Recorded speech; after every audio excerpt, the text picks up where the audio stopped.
First of all, congratulations on the Golden Globe nominations. Thank you so much. I can't tell you how thrilled I am. Honestly, I'm really genuinely so happy, very excited. So thank you. Of course. What do they mean to you at this point in your career? It means so much. It means so much to be nominated for Lee. Really, I have to tell you because the film has been a whole chapter of my life. It hasn't just been a performance, a moment in time. It really has been 9 years of my life trying to develop the film, get it right, raise the financing, put the whole team together, shoot the movie. Then we had the strike. It's just been so significant and seismic for me. And then, of course, when you release a movie, you just want people to see it. You just want people to understand why you made it and how much it matters. And so to be nominated for a Golden Globe for this particular film is huge because I know that it keeps the conversation about the film alive, and that means that hopefully more people will see it and learn about who Lee Miller was, and that just means everything to me. Absolutely. I saw it last year at Toronto, and I couldn't believe that I had never heard her story before. It was so amazing. How did you discover her story? So I love the fact that you say that because so many people I was shocked, and I'm actually embarrassed to even admit that, but well, but don't be, because so many people don't know who she is, have never heard of her, and yet will probably have looked at images that she took that will have informed them in some way about what happened during World War II, and they won't know that those photographs were taken by a woman, by this particular woman who was not some young wannabe. She was a woman, a middle-aged woman who went to war in order to document the truth and to bear witness. And I was staggered by how Lee Miller was described when I first started really looking into her life and who she was and where she lived. This is back in 2015. I knew who she was. I had been to an exhibition of hers in the early 2000s, but I didn't know about her. I didn't know about her life. And when I first started researching her, I would read ex muse of Man Ray, former Vogue cover girl, ex model, lover. These infantilizing words, this reductive word, muse. What is that? I mean, why are we still using this damn word? It's so sexist, it's so wrong, and it's very infantilizing and belittling, actually. And I was kind of outraged that someone of such historical significance, a woman, was being described alongside her love life, right. and more than once. And I just thought, I've got to change this. I've got to somehow tell a story about who she truly was, what she truly did, the most significant decade of her life.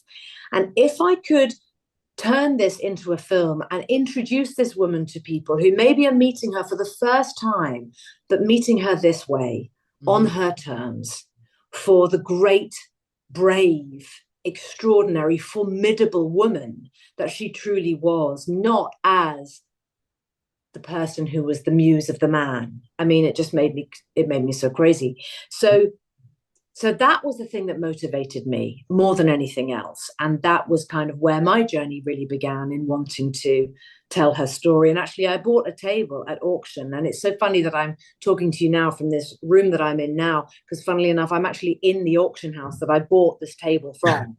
Meant to I just be. happen to be. It's my. I haven't done any interviews about Lee from this building at all, but they had better Wi-Fi than where I'm currently staying, and I thought, okay, I'll go there and talk from here. So these friends who own this space they called me and they said there's a table that's come up for auction. This is back in 2015, and they know how much I love tables. I love to cook. It's a big important part of my life. And they said it's a table that was owned by the Penrose family in a shared holiday home that they had. And at the time that Lee Miller and Roland Penrose had just met, they would spend time there together and with their friends. And Lee was an incredible cook, so she would make all these meals and they would eat at this table. And so I bought this table, I love right? this. And This in is great. fact, just today, I was sitting at that table thinking, my God, so amazing knowing I'm coming and talking to you. And I'm sitting at the table. And here I am in the place that I actually got the table from. And I got this table. And when it arrived into my home, I just thought, wow, if tables could talk, the people who must have sat around this table and talked and shared and created and pontificated about the world. And Lee was one of those people. And why hasn't anyone made a film about her? And then I thought, actually, really, why hasn't anyone made a film about Lee Miller? Extraordinary woman. And so then I embarked on this process. And the first thing I did was to reach out to her son, Anthony Penrose, who's in his 70s now. He's the keeper of the archive. He has written several books about her, but Lives of Lee Miller, on which our film is somewhat based in terms of structure and certainly historical details. Um, and I went to meet him and amazingly discovered that he lived 90 minutes from where I live. And out of the whole world and the whole of the United Kingdom, that he should live a car ride away. So I got in my car and I went and I met him. And that was the beginning of what became a very important relationship and is now a wonderful friendship, based on trust. He trusted me to tell his mother's story. And I did it with real care and commitment.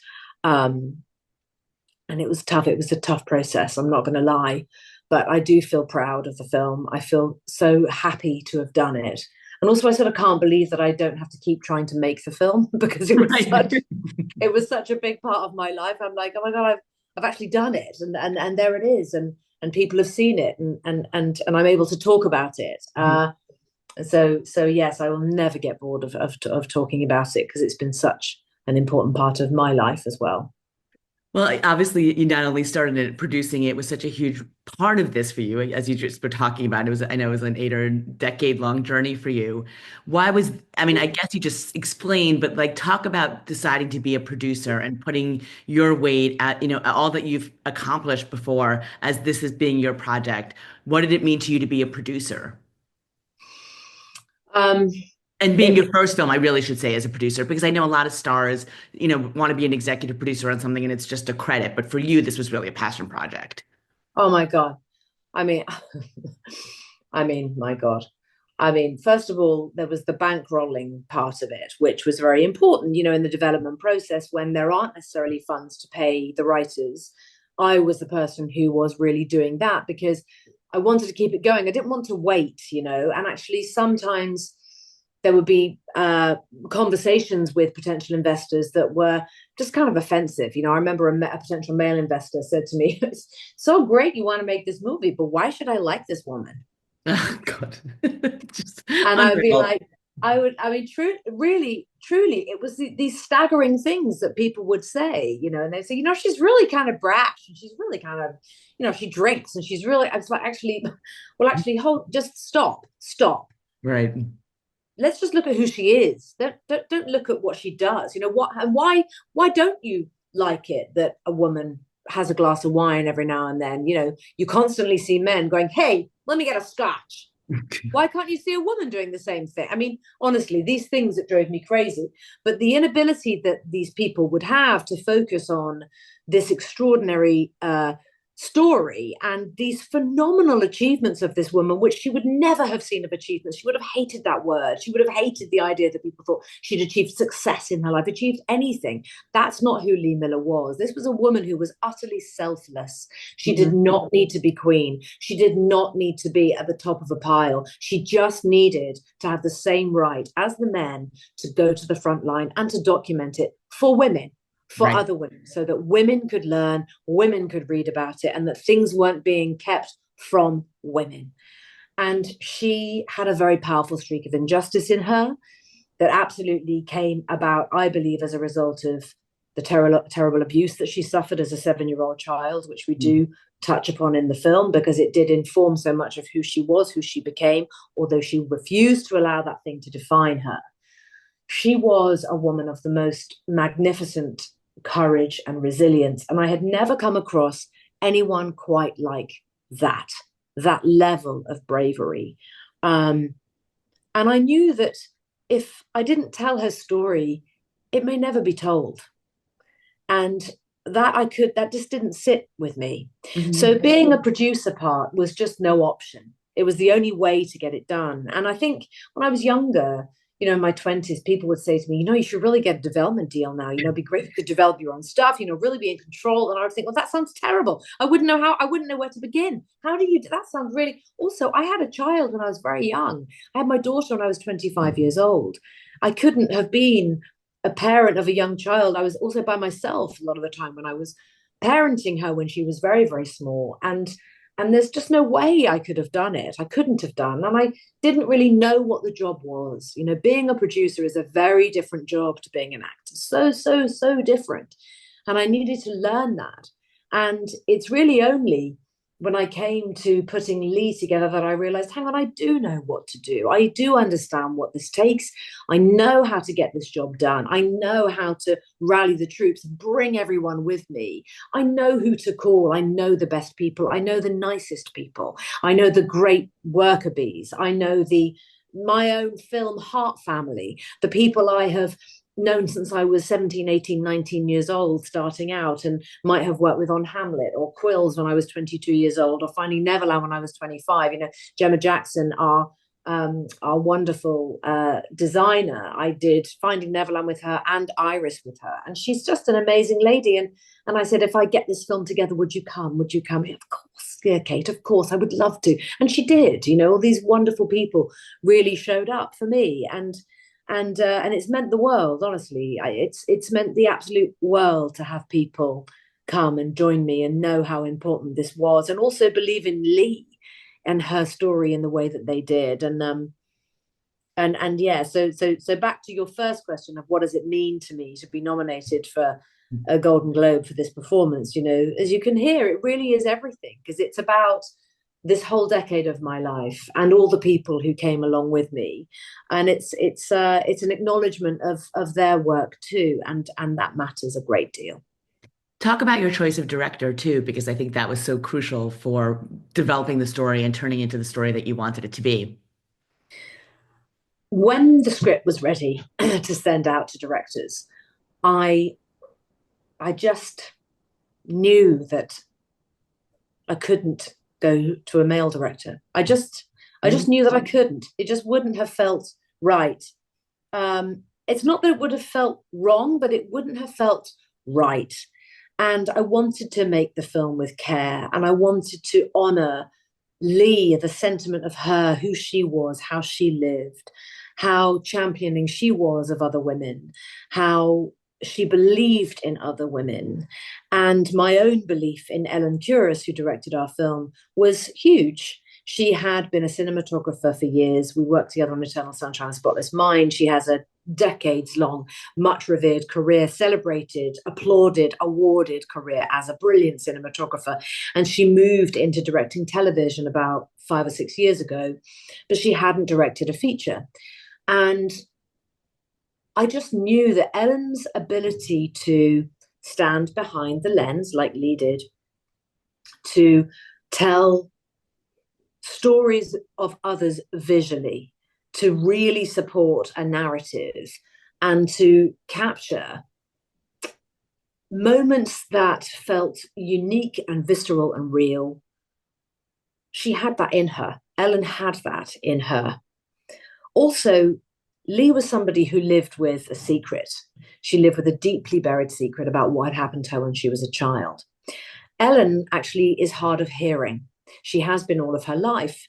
And she tried to hide that. In fact, she did successfully hide it for a very, very, very long time. And it was only when, about a decade ago, she discovered hearing aids that were so discreet that she felt comfortable enough to wear them in order to assist her functioning in daily life and in her working life. And then she started talking about the fact that she was hearing impaired. And so this was also somebody who had learned how to live and survive with something that she was somewhat hiding in order to cope. And now that Ellen is talking about being part of the deaf community as she does see herself, it's really done something wonderful for her in terms of communicating with other creatives and feeling part of a full conversation. And her own confidence has grown enormously just by being able to have those conversations. And so I thought, well, this is the right film for her. And this is the perfect moment in her life to be supported in that way to direct her first feature. And it was a really great experience for all of us. Wow, that's an incredible story. It also struck me too because also the film is so visual. It's very much how you portray how Lee sees the world. Her camera is very specific. The way that, and I've heard, read many interviews where you talk about the fact that she's staring at her subject rather than, through a lens. Talk about how you then learned how to use that camera and how that, informed the way that you were going to tell the story and how that translated to the screen because it is so powerful in a way of, see, like both, it's very meta. It's very like how Lee then communicated with the people she was shooting, but then how you then delivered those images on the screen as well. So I had to obviously learn how to use the camera. It couldn't just be a prop. I couldn't just pretend. Actually, with the Rolleiflex, you kind of can't really pretend because if there's no film in that camera, the wheel on the side just keeps going. Whereas if there is film, every time you take a frame, you wind it round only to a certain extent, and then you have to wind the whole thing back again to set it before you can then take another photograph. It's really not something you can. You just can't pretend to do it. Also, I would have just felt like such a phony and such a fraud. After all this time of learning Lee, developing the film, and really doing everything I could to become her, it would have been just it just would have, I don't know, it would have been a betrayal Of almost, I course. think, of her if I hadn't have really done it. So I worked with Anthony Penrose, and I also worked with a camera historian who helped me to learn how to use the camera. The historian who worked with us had actually built our Rolleiflex to be a complete replica of Lee's.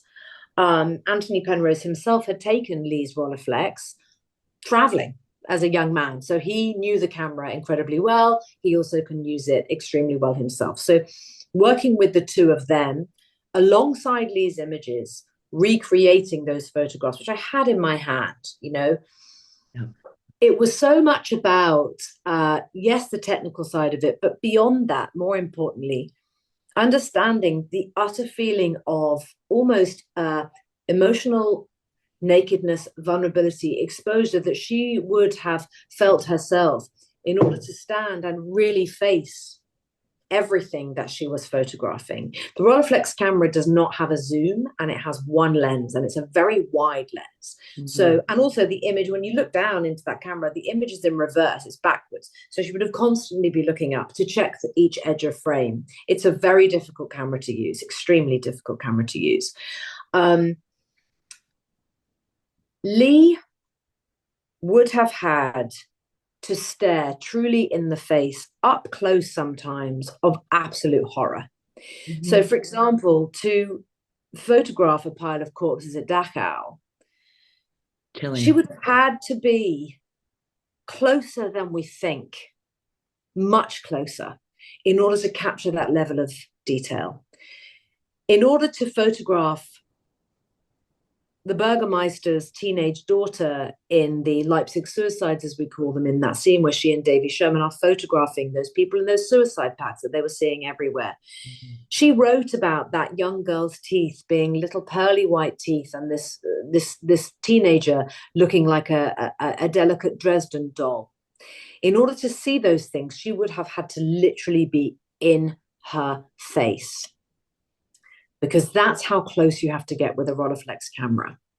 So, in order to understand emotionally what that did to Lee, I had to learn how to do it myself so Mhm. that I knew how close to get, so that I knew what it meant to set that frame, hold one's breath, because you can't breathe when you're using a Rolleiflex camera because the body is also a tripod and it would change the focus if she had been breathing.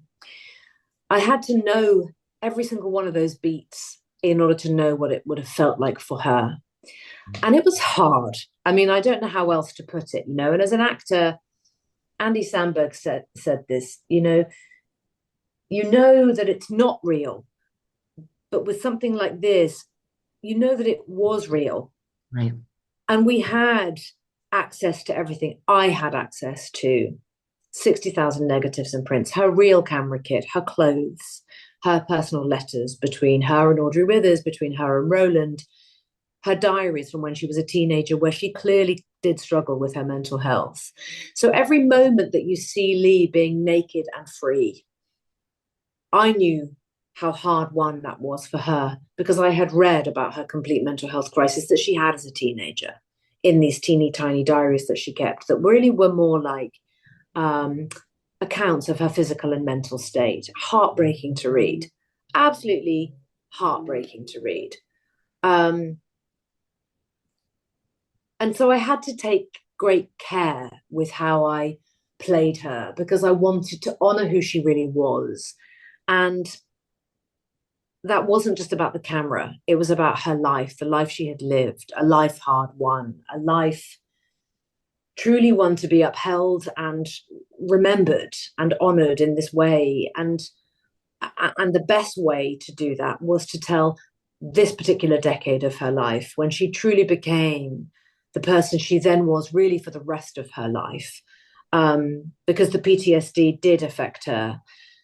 She did overcome it to a certain extent, but never fully, not really. Like so many people who went to war, who go to war now, they never forget. It does stay with them. They do carry it with them always. And that's what she did. She paid that personal price. But for her, there was no option. It was something she just had to do. She felt compelled to do, Much as you felt compelled to make this film. much as I felt compelled to make. I feel like I'm still making it. It's so weird, really. But promoting it is part of it. Promoting it is very much part of It it. it really is a part of it, yes. And actually, it is such a joy um, to talk about her now in this way because, as you said at the very beginning, Deborah, so many people just don't know who she was, and if they read about her, they still wouldn't necessarily have access to who she truly, truly was without really seeing the film because it simply isn't there. And her story is so incredible. After seeing the film, I just honestly got obsessed. And then I had to buy every book and read everything because it's sort of incredible the life that she lived and the experiences that she had and all that she accomplished and where she was. And again, um, the World War II is obviously personal for me, just given family history and all of that, but just seeing the photos that she took there and her being a Mm. witness to that. I wrote down this line from the film, even when I wanted to look away, I knew that I couldn't. No, couldn't. I mean, Yeah. like, what a powerful line that is. Like, knowing that she had to bear witness. What was it like for you to, knowing that she had but what was it like for you to then recreate those scenes, to put yourself in those situations? I can't imagine that was easy for you as a performer. You know, it no, it wasn't easy. Uh, and one has to become quite practical actually in moments like that where where it's terrible, where it had really happened.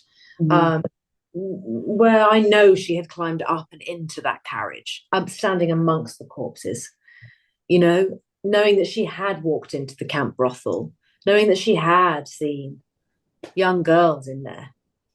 Um, and it just hits you over and over again like a wave.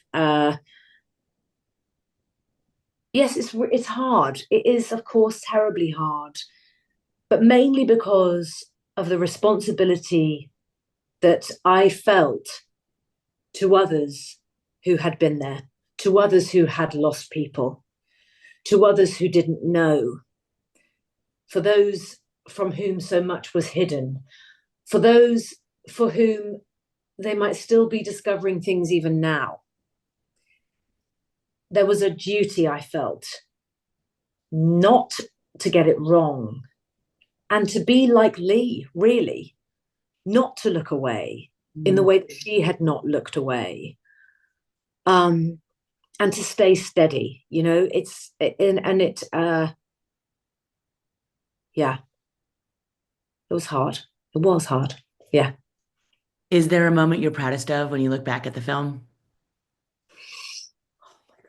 Such a Proud, I think, is a tricky word, really, because um, when I look back and I think about individual moments and feeling pride, it's sort of odd, that word, in the context of this film.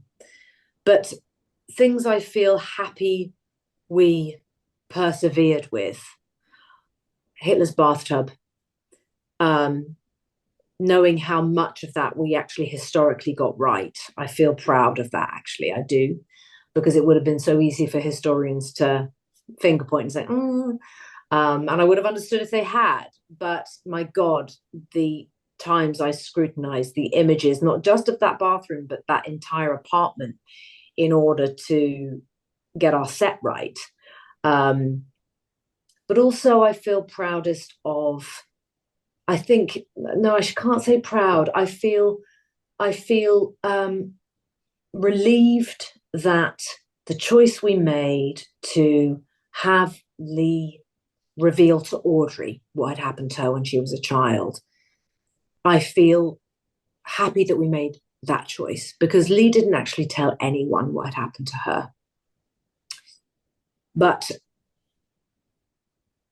I knew it was important to give her her voice in that one moment, because Lee had done so much to give voice to others. And in that moment that we allow Lee to share with Audrey the trauma of what had happened when she was only a girl, it's as much about giving a voice to other women now as it is giving a voice to a little Lee Miller. Yeah. So I'm happy we did that. Well, it looks like I need to let you go, but thank you so much. It was truly a pleasure to get to talk to you, and congratulations again on the film. Enjoy the rest. Thank you, Deborah. Thank you so much. Thank you.